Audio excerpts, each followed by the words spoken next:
still have a long road of recovery ahead of us. I'm proud of the progress we have made. We are still 100% without power, and we are hopeful that in the coming days we will begin to see our critical services come back online and provide power to our hospitals and our gas stations and our grocery stores. We know our entire region is hurting, and our thoughts and prayers are not only for our residents in St. James Parish, but in our neighboring communities in St. John and St. Charles, Lafourche, Plaquemine, and every other parish that's been devastated and affected by Hurricane Ida. So with that, I'd like to ask Governor Edwards to come update everyone for our current status here in St. James Parish. Governor? Thank you.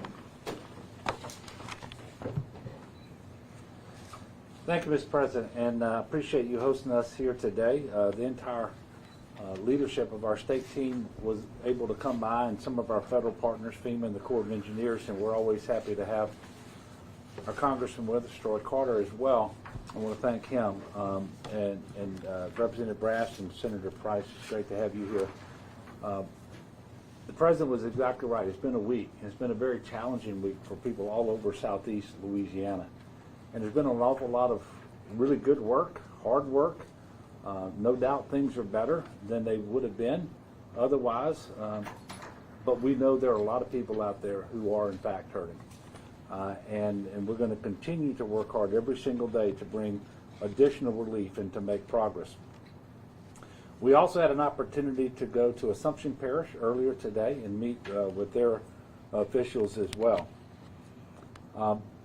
You know, we have people from all over the United States of America in Louisiana today in big numbers to try to speed relief, whether it's hundreds, actually thousands of National Guardsmen. We've got state troopers, we've got sheriff's deputies, we've got people who are involved in search and rescue, you name it. I was able to send a letter to each governor who thus far has sent personnel and assets into Louisiana to thank them on behalf of all of our people, and I just wanted to do that again at this press conference today. We really appreciate the help that we have received, and it has been very generous help, and it's going to be necessary for quite some time. Unfortunately, we have seen a lot of loss as well. You may have seen where the confirmed death total related to Hurricane Ida has now reached 13. The latest death involved a 74-year-old male in Orleans Parish who tragically passed due to heat exhaustion, and it appears a lack of oxygen as well during the power outage. Heat is a major factor right now. That's especially true in areas without power, because you can't go in and cool off with air conditioning. You typically can't go in and get a cold drink of water and that sort of thing. So please take advantage of cooling shelters if you can.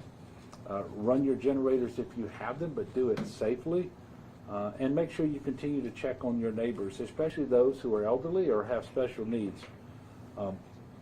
We are obviously, and you're going to get some detailed information about this in a little bit, but we're working through the National Guard and others to get water into places without power and where water is still out. And we know we're doing that with ice as well. But it's very, very difficult to get it to everyone who is in need. So please do what you can and check on your neighbors. I want to take a moment to go through the programs that are currently available for assistance, because we need as many Louisianans who need this assistance to make sure that they apply and receive it as soon as possible. First of all, to apply for FEMA assistance, you register at disasterassistance.gov or by calling 800-621-3362. As of today, FEMA has received more than 380,000 applications for disaster assistance. That's 380,000 families, by the way. And nearly $165 million has been approved to help Louisiana residents recover. It is important to note, and it's kind of sad that you have to talk about these things while you're still trying to respond to people who are in need of assistance, but there are people out there who are going to try to take advantage of this situation and advantage of our survivors. And so please beware of scams. If you have any doubts as to whether a FEMA representative is legitimate, or someone who purports to be a FEMA representative, I should say, hang up on them if they've called you. Or you can call FEMA at 800-621-3362 to report the incident. And understand that anyone who works for FEMA who shows up at your residence is going to have an ID card. And they're never, ever going to ask you for money. And if someone comes there, and whether they're a contractor or they say they're from FEMA or whatever, take a picture of them. Take a picture of their automobile. Take a picture of their license plate. Chances are, if they're trying to scam you, that's all you got to do to make them go away. But still report it to law enforcement. The Army Corps of Engineers has activated its Blue Roof program. There are more than 36,000 applications for this program. It is free to homeowners in the following parishes: Ascension, Jefferson, Lafourche, Livingston, Orleans, Plaquemines, St. Bernard, St. Charles, St. James, St. John the Baptist, St. Tammany, Tangipahoa, Terrebonne, St. Helena, and just added today, Assumption Parish. Additional parishes are being assessed. This program is a free service to homeowners. If you have any question about whether you are eligible to participate in this program, please call and register, and they will send individuals to your home to assess it. I do encourage you to take advantage of this program. We were able to see the difference last year in Southwest Louisiana between those homeowners who did and didn't. And quite frankly, the tarps that were put up by individuals didn't make it through Hurricane Delta, but those that were put up by the Corps of Engineers did. These are professionally installed blue roofs. So please take advantage of this program. Again, this service is free to homeowners, and it has to render your home habitable, meaning they're not going to put a roof on your home if that isn't going to allow you to live in your home. But again, if you have any questions, contact them. You can do that at 1-888-BLUE-ROOF. I'm sorry, scratch that. 1-888-ROOF-BLUE. And that number is 888-766-3258. Or you can sign up at blueroof.us. Disaster unemployment assistance has been turned on for the 25 parishes that are part of the major disaster declaration that the President granted. At our most recent update, 11,000 claims have been filed in the declared parishes. The best way for you to make your application is to go online, visit www.laworks.net, and you can also use the LWC Hire portal. There is a phone number that will be active tomorrow. Call center will start tomorrow. I guess it's appropriate. Tomorrow is Labor Day, and the workers, the Louisiana Workforce Commission will have a call center operating at 866-783-5567. I do want to thank again President Biden for his assistance thus far, and at my request he did turn on transitional sheltering assistance. That's going to bring some much needed help to individuals and families who need temporary housing. This program is eligible, is for eligible survivors with a damaged dwelling address within the federally designated parishes. And I have to read this list again too, because sometimes these lists of parishes are different. It's Ascension, Assumption, East Baton Rouge, East Feliciana, Iberia, Iberville, Jefferson, Lafourche, Livingston, Orleans, Plaquemines, Point Capee, St. Bernard, St. Charles, St. Helena, St. James, St. John the Baptist, St. Martin, St. Mary, St. Tammany, Tangipahoa, Terrebonne, Washington, West Baton Rouge, and West Feliciana. They were eligible to stay in hotels in 10 different states, and that includes Louisiana. The additional states are Alabama, Arkansas, Georgia, Florida, Mississippi, New Mexico, Oklahoma, Tennessee, and Texas. Now, these applicants, if they're eligible, they have to find and book your own rooms. And there's a list of participating hotels, and it's posted at disasterassistance.gov, and it's under the Transitional Sheltering Assistance Program. You can also get it again by calling the FEMA helpline, 1-800-621-3362. For TTY, call 800-462-7585, and for 911 or video relay service, call 800-621-3362. Including EMAC and Title X forces, there are 8,406 service members activated in support of current operations in Louisiana, and that includes the entirety of the Louisiana National Guard. Of that number that I just gave you, we've received 2,676 guardsmen from other states pursuant to the request we made through the EMAC process. And just to give you an illustration of how this really is a team effort, not just here in Louisiana, but across the country. The 11 states who've sent National Guardsmen are Alaska, Arkansas, Florida, Georgia, Kansas, Mississippi, Missouri, North Carolina, Oklahoma, Tennessee, and Texas. And we are integrating them into our operations here across southeast Louisiana. Additional forces from Alabama, Kentucky, and South Carolina will arrive later today. In addition to all of that, there are 347 active duty service members who are working in Louisiana in support of Hurricane Ida response operations. Today, the National Guard is supporting 64 points of distribution in 3 hubs across 16 parishes.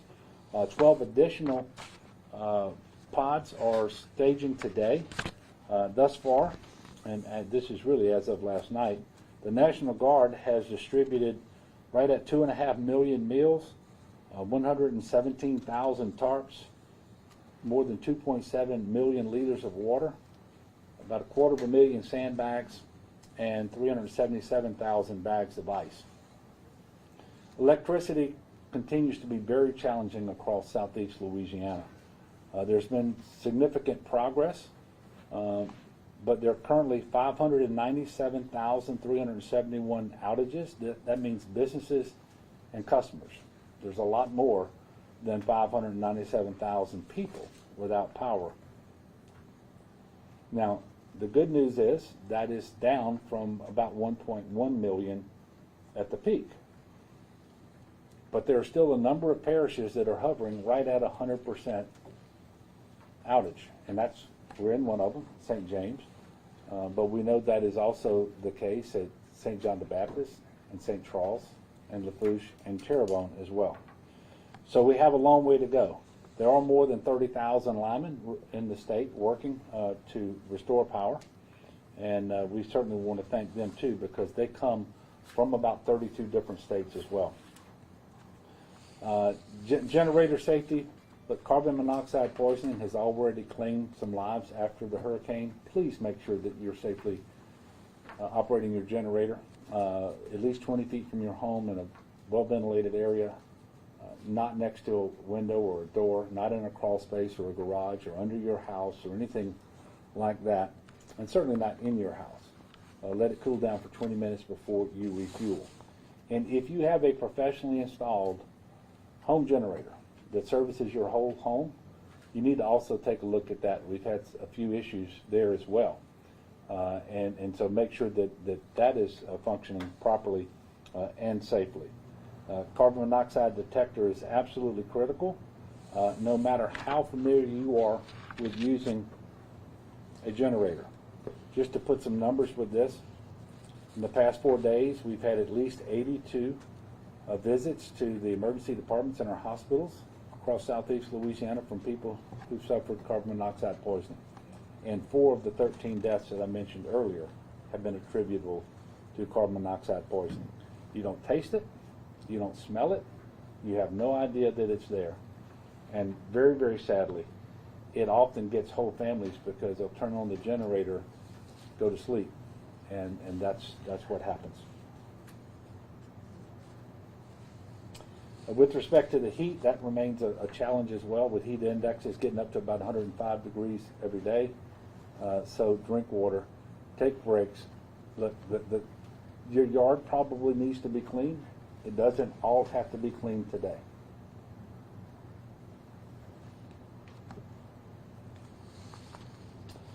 As of 7:30 this morning, DOTD was still reporting 60 weather-related closures.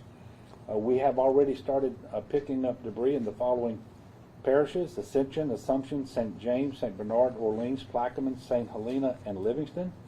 And over the next 24 hours, debris pickup will begin in Jefferson, St. Charles, Tangipahoa, St. John, Washington, and St. Tammany.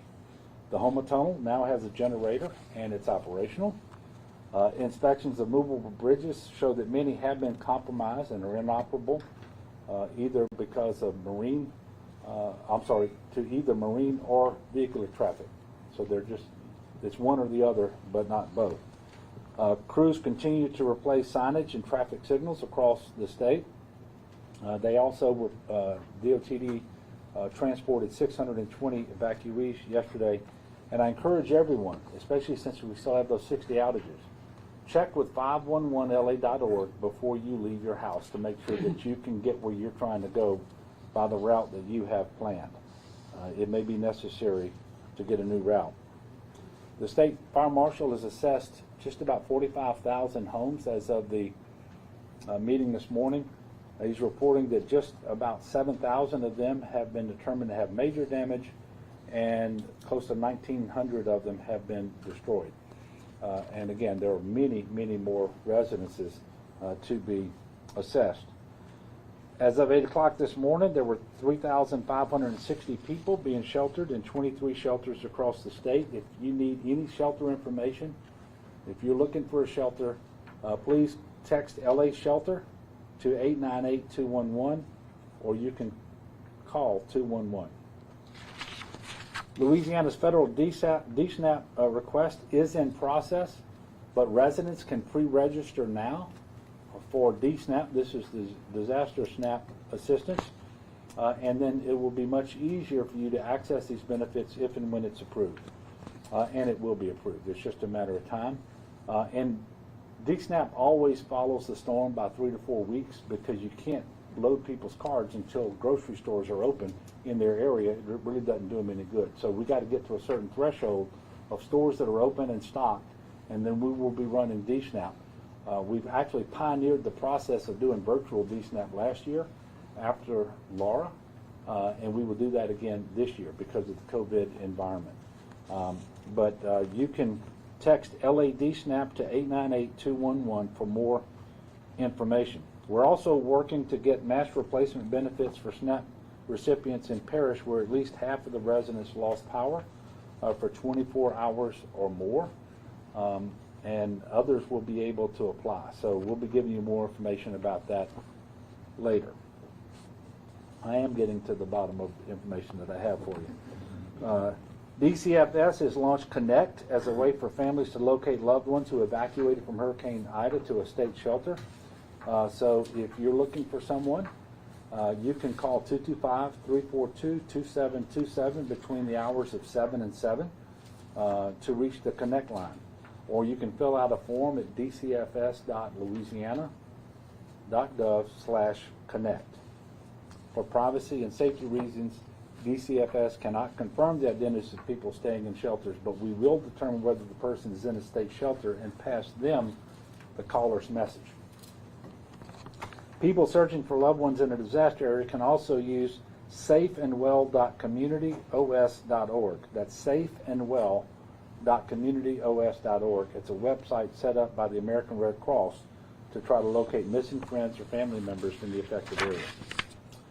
If you are a family member of someone who was rescued from the 7 nursing homes that have been evacuated to the facility in Independence, Louisiana, you can connect with the state as well using 211. So at this point, I'm going to ask our congressman to come up and share some comments with you. Then I'll come back, make just a couple of concluding remarks, and then we'll take your questions. Congressman? Thank you, Governor, and thank you all for being here, Mr. President, and many officials who've come together, who've been working day in and day out. Your efforts are duly noted.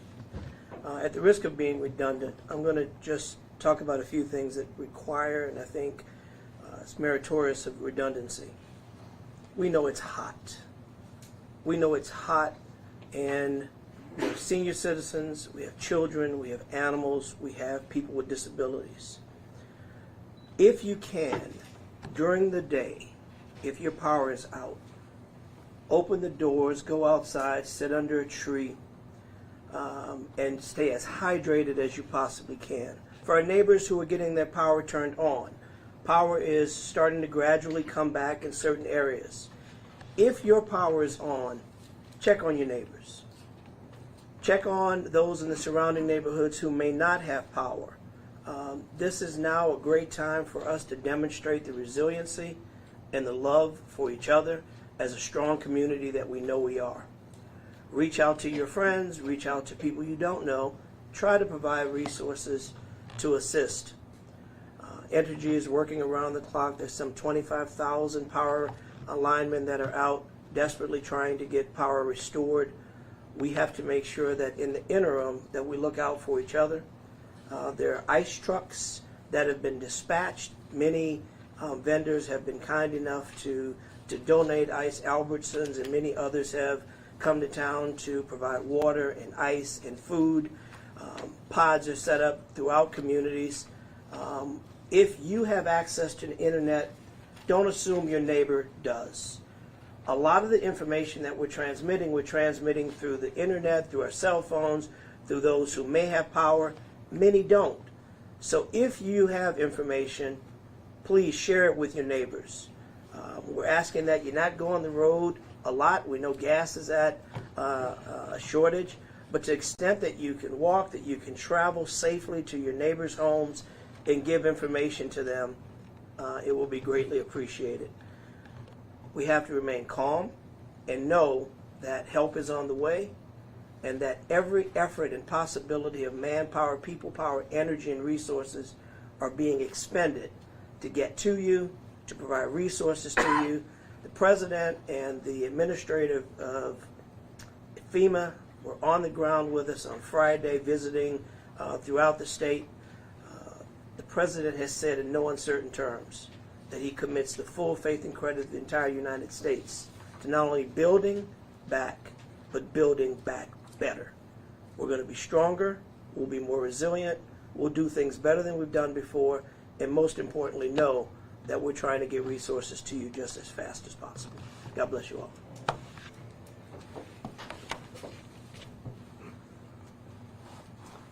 Thank you, Congressman. And tomorrow is Labor Day, and it certainly won't look like Labor Day's past, day when you typically picnic and stay home from work and enjoy time with family and friends. But you can still do things for family and friends. And you can do exactly what the Congressman just mentioned, and that is just be our normal Louisianan selves in times of need and in times of disaster. And I know that we will all do that. So please check on your neighbors, see what you can do for them as you take care of yourself and your family as well. The sense of community here, I think, really does set us apart, and it serves us so well in challenging times like those that we are currently facing. So with that, we will take a few questions. Yes, sir. Hey, Governor. In addition to these 7 senior homes that you mentioned that the state shut down, yesterday 8 were evacuated in Orleans Parish as well. Number of deaths, the death you mentioned earlier about the elderly person. Is there a better way for us to be able to do this? We understand that it's an unprecedented storm, knocking out power across the state, but those are the questions that many are asking with regards to how we're dealing with seniors in this situation. Yeah, well, unfortunately, when you have a very, very powerful storm coming on shore, evacuations are the proper thing to do. And that's always a tough call because you're dealing with a very frail and fragile population inside these shelters. And just the act of moving them can sometimes bring about, unfortunately, deaths. And we've seen this in more disaster evacuations than not in certain numbers and so forth. So, you know, unfortunately, I think evacuations are going to be required on occasion. The question is whether we are doing them the way that we should, and whether we're learning and incorporating those lessons learned into future evacuations and so forth. You know, and I don't have all the answers for that right now. But what I can tell you is there were dozens and dozens of nursing homes that did evacuate and that were able to shelter their residents in shelters that proved to be hardened sufficiently and were able to house the people safely and the conditions didn't deteriorate. That is obviously not what we saw in Independence, and I know that there's an investigation going on into that now, as there should be, and we're going to see exactly what that investigation reveals. What I can tell you is any loss of life is tragic, and we need to minimize that at every turn, and that certainly includes these evacuations in these shelters. Yes, sir. I think yesterday you said you were monitoring a tropical weather system Yeah. in the south. Do you have any updates on that? I do. Well, the weather, the National Weather Service this morning updated that at the Unified Command Group meeting, and there is still that weather system. They don't see much chance for development as of today, and we're very thankful for that. It is going to continue to move north and east across the Gulf. It does have the potential to bring some rain to coastal Louisiana, in southeast Louisiana, by the way, which we don't want and don't need. But as of right now, unless it changed since 9 o'clock this morning, they don't see much potential at all for it developing into a storm of any real significance. And we're very, very thankful for that, because that system started off in the same area and looked a lot like Ida did just a few days before landfall. But even if we don't get it from this storm, it is still early in the hurricane season. And you may remember last year we actually had 4 hurricanes that made landfall in Louisiana. This was the 5th one. Ida was the 5th one in 368 or so days, something like that. So we all have to be prepared for that next hurricane, and we have to assume that it's going to come before we are recovered from this one. It could come before we're finished actually responding to this one, and that makes it very, very hard to prepare for and respond to the next one. It's something we talked about here with the emergency operation at the Emergency Operations Center in St. James with all the parish officials. It's something we're talking about at the state, but it's also something we need families to talk about to make sure that they are as ready as they can possibly be.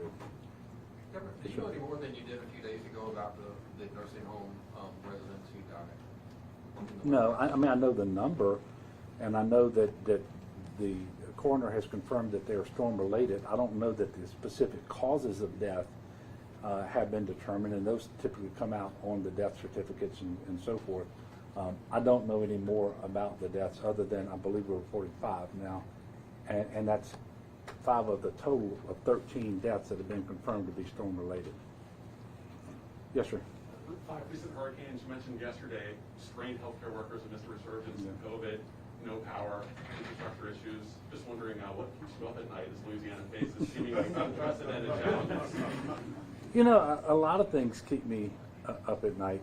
Obviously, last night it was particularly difficult to sleep because I knew that we still had so much work to be done across the state, and I'm worried about this storm and its aftermath, restoring people with electricity, and in most cases that means their water services are going to be restored as well. That's a big key to getting all the refineries back into operation and getting enough fuel back into our gas stations and so forth. So electricity is really, really important to run our hospitals that were slammed just at 100% occupancy before the storm ever hit. It's all very challenging to know that we're still in the 4th surge of COVID. Now, we're doing better than we were, but we still have more people in the hospital today than we had at any point during the first 3 surges. And you know, I like to make this point, not because it warms my heart, but because it's important to make. 13 deaths from the storm thus far. The last 7 days that we reported, and we didn't report yesterday or today, The last 7 days we reported our COVID deaths over 350. So it's incumbent upon all of us to do what we can to minimize transmission in cases, to minimize hospitalizations and deaths. And you know, our healthcare workers have just been slammed for a year and a half. I've been asked about this today. You know, it happened here. The sheriff was mentioning it. People's emotionally just drained, and too many people across our great state have faced an awful lot of adversity over the last year and a half. And if you started that process with some mental illness problems, then they're probably much worse than they are. They're much worse today than they were before. I mean, you think about those hurricanes that I just mentioned. Think about the winter storm. Think about the May flood. Now this hurricane, and all of this happening during a pandemic. It's why I asked the president for a social services block grant. We haven't received one of those since Hurricane Katrina, but we know we have a lot of behavioral health needs. We have a lot of people with addiction disorder who need help. We need to do some things to strengthen our foster care system and foster families, because all of these disasters, this pandemic, it has an effect on all of that. And so we're really hopeful that we will get some additional assistance here in Louisiana. Last question? Governor, Yes, sir. the president's visit, any results on directly getting more gasoline and power to the state? Yeah. Well, in terms of more power, you're talking about electricity? Yes. Well, I can tell you that he had an opportunity to interact with Mr. Leo Denault, who is the CEO, not just of Entergy Louisiana, but of Entergy, the parent company, and stress the importance of doing that just as quickly as possible. And by the way, you know, for those areas of southeast Louisiana that had less damage to their generation facilities or to the transmission lines or their distribution lines, you can see pretty rapid restoration. Where you get to where the storm made landfall in Hubbard with the strongest winds, you're seeing the longest times for restoration, and that's common. But one of the points the president made is we've got to stop building these systems back to only the way that they were before the previous storm. We've got to start making sure that they are more resilient and that we do things smarter. And I wholeheartedly agree with that. With respect to gas, I can tell you the president has taken a number of steps, all of which are helpful. His administration has waived the red dye, or issued what I should call as a red dye waiver, so that off-road diesel can be used on the road in southeast Louisiana. They've authorized access to the Strategic Petroleum Reserve, and we have 2 refineries in Louisiana who have already gotten crude from the SPR pursuant to that, Exxon and Placid, and so that they can continue to make fuel. We know that he's waived the limits on the number of hours that truck drivers can drive, so that we can get more fuel trucks moving for longer periods of time. They also waived the rules around winter gas, because it's a little easier to refine winter gas and get it to market quicker. And so we're able to do that now, whereas we wouldn't have been able to do it before. But at the end of the day, this is the problem we have in Louisiana. 8 refineries went down. That's 2/3 of our refining capacity. It's 10% of the nation's refining capacity. 2 of those have come back up, but even when they come back up, it takes about a week or 10 days for the newly refined product to be ready to exit the refinery. Now, a grand total of 4 of the 8, we can at least access whatever product they had at the rack. So we can actually send trucks in there, for example, and that is happening. And we believe that the fuel situation has stabilized, it's not going to degrade further, and that from this day forward it's just going to slowly get better. But there will be stations without enough gas, and there are people who are going to have to wait for some period of time in a line to get gas. And we're asking people to be patient and to be understanding. What happened at that Metairie service station is completely inexcusable, and that is not who we are as Louisianans. That is just not who we are. We're better than that. So the president has been helpful, but these are very difficult challenges to solve overnight. But I believe we're going to see improvement from this day forward. Now, I want to thank you all for continuing to cover this storm and providing accurate information to all the people across southeast Louisiana. I want to continue to urge people to be patient, be good neighbors, follow whatever your local officials are telling you. I know, for example, there's a 7 p.m. to 7 a.m. curfew here in St. James Parish. Follow that. It's for your own safety.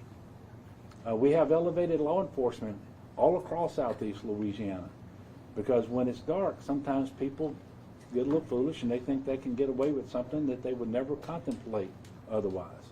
That's not going to happen. So we have elevated levels of law enforcement all across the state of Louisiana. And by the way, these communities in the parishes that I just mentioned, where you have virtually 100% outages on electricity, it is not time to come back if you're evacuated. If you can stay where you are, or if you need additional assistance, call us. Access that assistance that I talked to you about. Because it is very difficult to sustain yourselves here. The schools aren't open. The stores aren't open. The hospitals are slammed if they're open. There's no electricity, no water, no stores.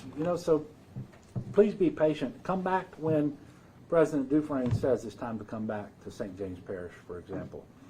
And if you need help staying gone, access all of the assistance that we went over before. So let's continue to lift one another up in prayer. Let's work together. Let's get through this, and I know we will.